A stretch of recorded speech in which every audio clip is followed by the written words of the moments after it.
Hello दोस्तों, हमारे YouTube channel में आपका हार्दिक स्वागत है। आज हम आपके लिए बादशाह अकबर की कहानी लेकर हाजिर हुए हैं। कहानी इस प्रकार है। बादशाह अकबर अपनी बेगम से किसी बात पर नाराज हो गए। नाराजगी इतनी बढ़ गई कि उन्हें बेगम को मायके जाने को कह दिया। बेगम ने सोचा कि शायद बादशाह ने गुस्से में ऐसा कहा है, इसलिए वो मायके नहीं गई। जब बादशाह ने देखा कि बेगम अभी तक मायके नहीं गई है, तो उन्होंने गुस्से में कहा, तुम अभी तक यहीं हो, गई नहीं। सुबह होते ही अपने मायके चली जाना, वरना अच्छा न होगा। तुम चाहो तो अपनी मनपसंद चीज साथ में ले जा सकती हो।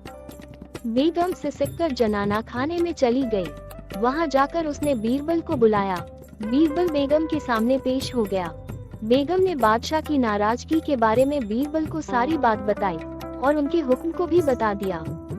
तब बीरबल ने कहा, बेगम साहिबा, अगर बादशाह ने हुक्म दिया है तो जाना ही पड़ेगा, और अपनी मनपसंद चीज ले जाने की बाबत जैसा मैं कहता हूँ आप वैसा ही करें, जिससे बादशाह की नाराजगी भी दूर हो जाएगी।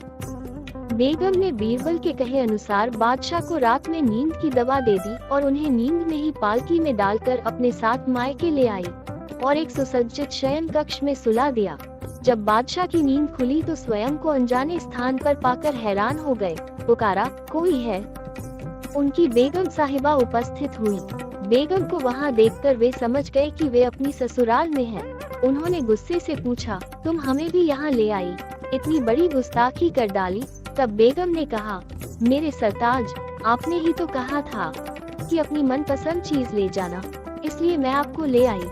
ये सुनकर बादशाह का गुस्सा जाता रहा। मुस्कुराकर बोले, जरूर तुम्हें ये तरकीब बीरबल ने ही बताई होगी। और बेगम ने हामी भरते हुए सिर हिला दिया। इस प्रकार बादशाह का गुस्सा शांत हो गया।